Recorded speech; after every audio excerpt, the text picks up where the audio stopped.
Desde RTV.0, colaborando con UDP Madrid, nos hacemos eco de las charlas realizadas sobre residencias, el maltrato irreparable y la justicia que no llega. Ponente: Francisco Rubiales, abogado. ¿Qué está pasando en los procedimientos judiciales respecto al tema de las residencias de mayores? ¿Por qué se han parado, o archivado, los procedimientos abiertos y no ha habido reacción? ¿Qué hacer? Francisco Rubiales, abogado, ha presentado varios casos de Cladimare a los juzgados, pero no pasa nada, Francisco. ¿Qué ocurre? En Madrid se mueren 7.300 personas y no pasa nada. ¿Qué está pasando iba a decir en la sanidad, en la justicia? ¿Y dónde están los fiscales? El prólogo del libro de Alberto decía que una vez leído este libro, los fiscales que se pongan a trabajar, porque es verdad que dan muchos datos. ¿Qué pasa? ¿Que lo estamos haciendo mal? ¿Se están haciendo mal los procesos? ¿O como cree la gente? También esto lo dice en una encuesta del Consejo General del Poder Judicial. La gente no cree que los jueces españoles se sometan a la corrupción, pero sí cree que hay presiones políticas y sociales sobre ellos. ¿Qué está funcionando? Bueno, comenzando con esa pregunta, aunque yo ahora me voy a centrar muy mucho en el enunciado del cartel donde aparece mi nombre como abogado, hay que tener una cosa muy clara, es decir, los circuitos judiciales y los circuitos jurídicos funcionan muy al margen de los circuitos sociales, de los movimientos activistas sociales y del mundo de la política, que en el activismo social y la política hay mucha pasión, pero en los conductos jurídicos y los conductos judiciales se actúa con una absoluta frialdad. ¿Por qué? Porque, como dice la Constitución, los jueces juzgan y hacen ejecutar el derecho. Y en los últimos tiempos estamos teniendo muchos ejemplos, no quisiera mencionar otras cosas de las que no hemos venido a hablar aquí hoy, pero estamos viendo el tremendo escándalo que se ha levantado con la cuestión de la ley del solo sí es sí, donde se está poniendo en tela de juicio el actuar de los jueces, cuando los jueces lo que están haciendo es precisamente aplicar la ley que hay, y la ley que hay es la que hay y la que están aplicando, ¿no? Y están aplicándola al margen precisamente de cualquier presión o de cualquier influencia mediática o de otro tipo. Pero aquí en el afiche, cuando a mí se me presenta, pone Francisco Rubiales, abogado. Marcos, que yo creo que fue el que elaboró este afiche con su equipo, ¿no? Dice: ¿qué está pasando en los procedimientos judiciales respecto al tema de la residencia de mayores? Bueno, hay que empezar diciendo que hay tres vías legales por las cuales atacar las responsabilidades de las muertes o de los padecimientos que han tenido tanto los residentes como las propias familias. Está la contenciosa administrativa, que es cuando se dirige la reclamación de la responsabilidad a las propias autoridades e instituciones administrativas, y luego está la acción civil, cuando lo único que se pretende es recabar una indemnización como consecuencia de una muerte o de un padecimiento, pero la acción principal en este asunto del COVID y de las residencias es la acción penal. Y la acción penal, pues, es una acción que está muy limitada, y no quiero desanimar, porque al final de mi intervención os traigo las buenas noticias. No está teniendo el éxito esperado. Y me llama mucho la atención, por ejemplo, que muchas de las acciones que emprenden familiares de residentes fallecidos o que han sufrido distintos padecimientos alcanzan un cierto nivel de éxito en las primeras instancias, es decir, en los juzgados de nuestros pueblos y en los juzgados de la capital, pero que cuando la residencia o la administración recurre a instancias superiores, ahí nos encontramos ya con las desestimaciones y las revocaciones de primeras sentencias que fueron favorables, y por supuesto ya luego llegamos al Supremo, al cual me voy a referir ahora, que es el que finalmente marca la tendencia legal, interpretativa y jurisprudencial. Me llama mucho la atención que el Supremo, como el Constitucional, y antes hacía una mención Miguel muy acertada, hace uso del tradicional juego, seguro que Alberto Reyero como abogado también lo conocerá, el viejo truco del zigzag. Es decir, redacta sentencias donde todos los argumentos que utilizan te dan que pensar que finalmente te van a dar una razón para finalmente dar un argumento que destruye todo lo anterior. ¿Y por qué digo esto? Pues me refiero a esto por la siguiente razón.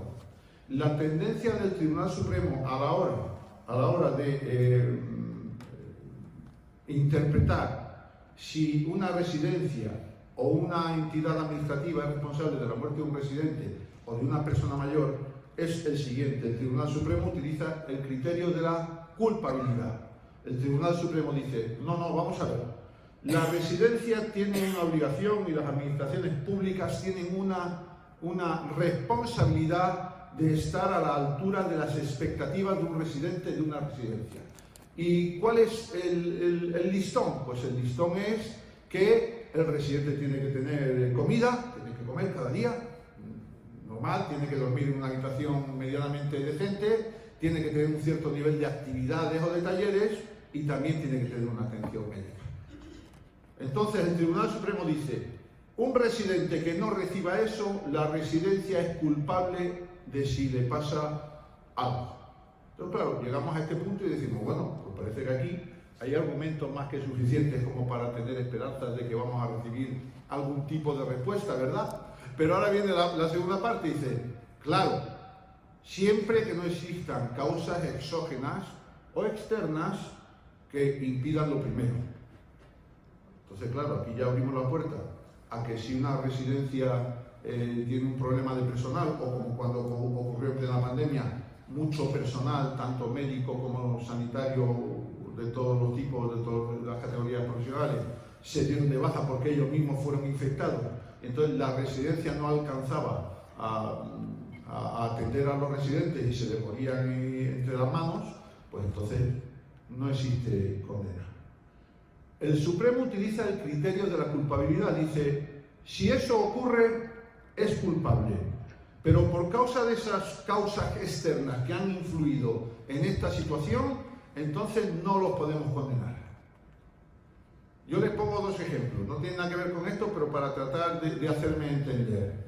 Si un niño de 12 años me apuñala y me mata, el niño no va a ser ni enjuiciado, ni detenido, ni condenado. ¿El niño es culpable? Sí. ¿Se le puede condenar? No, porque tiene una edad inferior a la edad penal. Si un esquizofrénico diagnosticado, incapacitado, viene y me mata, es culpable de mi asesinato, pero no se le puede condenar porque es inimputable. Con estos dos ejemplos quiero hacer entender qué criterio utiliza el Tribunal Supremo, que es aplicable tanto para las administraciones como para las residencias como entes semipúblicos, semiprivados, públicos o privados que atienden a los residentes.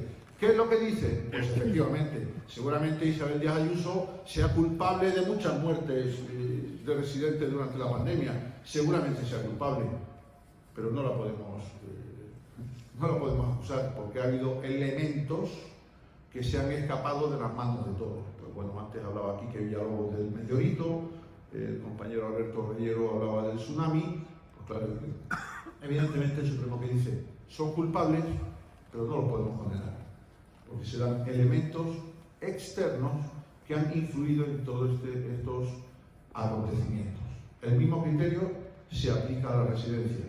Me viene a la memoria una sentencia de un tribunal de primera instancia de Marbella que pude leer el otro día, donde el juez de primera instancia de Marbella le da la razón a una familia que interpone una demanda civil, ni siquiera pone una querella, pone una reclamación civil, reclamando una indemnización a una residencia porque dejaron a la abuelita 2 horas en el patio tomando el sol. Durante 2 horas nadie se hizo cargo de ella. Cuando llegaron a las 2 horas la abuelita estaba muerta en la silla, había dado un infarto. La familia reclamó civilmente y el juez de Marbella, de primera instancia, condenó a la residencia a abonar 16.000 y pico euros en concepto de indemnización. La residencia acudió a la Audiencia Provincial de Málaga, la Audiencia Provincial de Málaga revocó la sentencia dándole la razón a la residencia. Esto llegó al Supremo porque la familia lo llevó al Supremo y el Supremo aplica este criterio. Dice, efectivamente, la residencia es culpable, pero como comparecen en este escenario aspectos externos que la residencia no puede manejar, pues no la podemos condenar. Y ese es el criterio que se está manejando. Insisto, se está manejando tanto cuando se pide responsabilidad a las propias residencias como cuando se pide responsabilidad a los organismos públicos, pues como ocurrió muy poco después de levantarse el confinamiento, cuando las querellas contra Isabel Díaz Ayuso, el ministro de Sanidad, Pablo Iglesias, que parece que era, como decían, que era el responsable de residencias, que ahora había asumido esa responsabilidad, y otros organismos públicos fueron objeto de interposición de querellas que inmediatamente la Fiscalía ni siquiera la respaldó y los juzgados inmediatamente los archivaron. Decir que, porque se me pregunta aquí qué está pasando en los procedimientos, y pues los procedimientos solo tienen tres caminos: o se investigan y llegan hasta el final, o se archivan. Algunos ni se admiten a trámite. Yo estoy poniendo un montón de recursos a la Audiencia Provincial de Madrid y a otras audiencias porque me vienen las familias que han ido con su buena voluntad al juzgado de guardia o a la comisaría a poner la denuncia porque la abuelita se murió, cuando en el informe médico aparece que el caso que comentaba antes, creo que fue Miguel, de absoluta inanición, o sea, de estar dándole de comer a un abuelito batido de proteína, y abuelitos donde ponen los informes que han perdido no sé cuántos kilos en no sé cuántos meses, y resulta que los juzgados lo archivan sin ni siquiera practicar las mínimas diligencias indagatorias, sin tan siquiera citar al responsable médico del centro o al director de la residencia, por lo menos para tomarles declaración si es que en su derecho como imputado o como testigo quieren declarar. Y estamos poniendo esos recursos porque de entrada se están inadmitiendo las denuncias y se están inadmitiendo las querellas.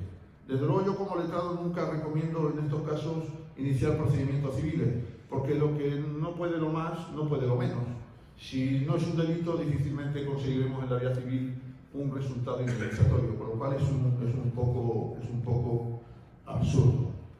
También ha habido algunos problemas en las primeras reclamaciones judiciales que se han planteado, sobre todo inmediatamente después de pasar el pico peor y cuando ya se levantó el confinamiento, que fue el problema de la competencia.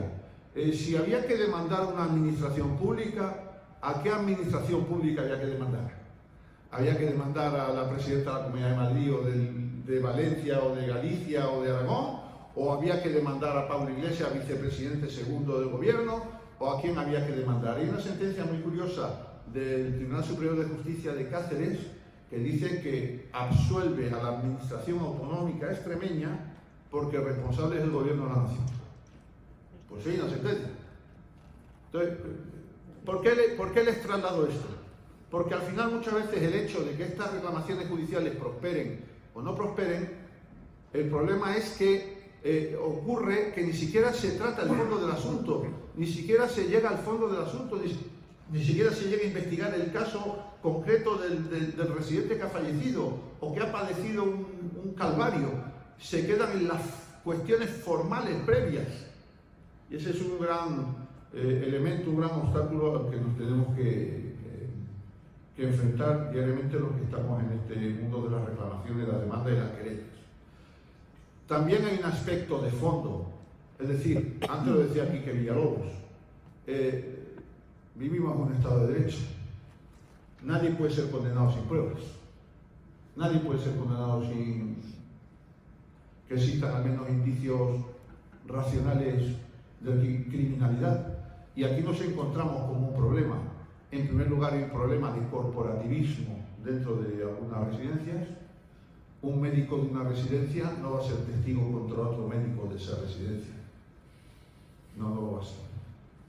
Y tampoco, en general, los empleados se van a acusar o van a servir de testigos unos contra otros. Pero hay un segundo problema, que es un problema de miedo. ¿Qué trabajador de una residencia se va a ofrecer a prestar un testimonio contra la residencia en la que trabaja y va a decir que efectivamente ese ancianito que falleció pues no fue atendido convenientemente? Nos encontramos con ese problema. Y ese problema confronta directamente pues con lo que significa el Estado de Derecho, que al final todos estamos sometidos a las leyes, nadie puede ser condenado sin pruebas y por lo tanto los jueces evidentemente no se pillan los dedos.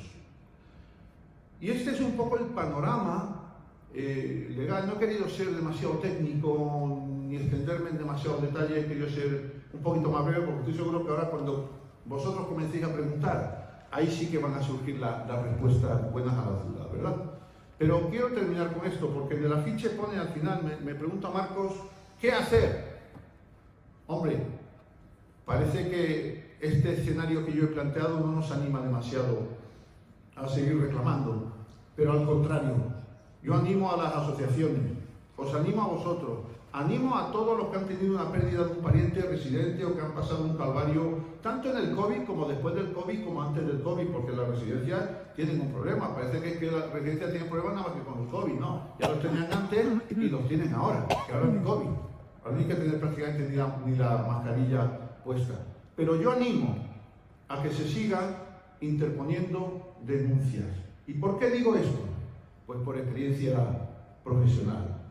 Cuando se produce un volumen acumulativo de denuncias en relación con un asunto, en primer lugar eso llama la atención de los políticos que se ponen sobre la tarea para poder cambiar las leyes en el sentido de proteger más a la parte más débil. En este caso estaríamos hablando de los residentes. Pero también esto provoca un segundo efecto. La acumulación de denuncias y de reclamaciones provoca que si, aunque sea por goteo, vayan llegando al Tribunal Supremo, finalmente se va a producir un cambio de tendencia en la línea jurisprudencial del Tribunal Supremo. Y les voy a poner unos cuantos ejemplos. Hace 20 años yo comencé a reclamar cláusula suelo. Los jueces se reían en mi cara. No se ganaba absolutamente ni una sola sentencia, pero seguimos demandando e interponiendo demandas que perdimos durante varios años, un montón de demandas, hasta que hubo una ruptura con el tema de las cláusulas suelo, donde el Tribunal Supremo y el Tribunal de Estrasburgo finalmente han dictado resoluciones diciendo que la cláusula suelo es una ilegalidad. ¿Qué ha ocurrido? Se ha producido un cambio. Pues sí, se ha producido un cambio de tendencia en la jurisprudencia. Lo que antes parecía imposible, ahora parece posible. Yo soy desde hace muchos años asesor jurídico de una asociación de mayores en Fuenlabrada, se llama CUMAFU, a lo mejor algunos de ustedes la conocen, que está presidida por Marcelo Cornellá. Nosotros lanzamos hace muchos años una campaña donde le decíamos a los ancianos, mire, si su hijo no le cuida, si su hijo se ha desentendido de usted, desherédelo. Y nos decían, eso es una locura, el Código Civil dice que por lo menos la legítima hay que dejársela a los hijos por muy malos que sean. Y es verdad que el Código Civil dice eso. Pero a partir del año 2015 hemos logrado que la jurisprudencia del Tribunal Supremo cambie y diga que cuando un hijo se acredita que se ha desentendido de su padre de una manera absolutamente radical, es decir, años sin llamarlo, años sin visitarlo, rompiendo toda clase de vínculo paterno-filial. Entonces, eso se equipara a la causa de desheredación, de malos tratos psicológicos, y por lo tanto ya se puede desheredar a un hijo por esa causa. Y ya hemos cambiado la tendencia jurisprudencial. Lo que antes era imposible, el Código Civil sigue diciendo lo mismo, pero ahora el Supremo lo está interpretando de una manera más favorable a aquellos ancianitos que están en casa, en residencias, y que sus hijos los tienen olvidados. Por eso yo insisto que os animéis. E insisto y animo a Quique y a Miguel y a todos los que formáis parte del activismo social, que no bajéis los brazos, que sigáis protestando, que sigáis planteando alternativas, que sigáis planteando cuestiones, pero que llevemos estos asuntos a los tribunales, aunque al principio perdamos. No importa. Como las mejores noches de la Champions del Real Madrid, finalmente se termina remontando. Gracias.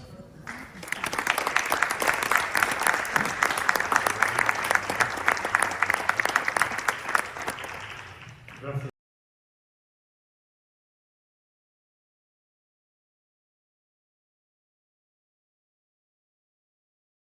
Punto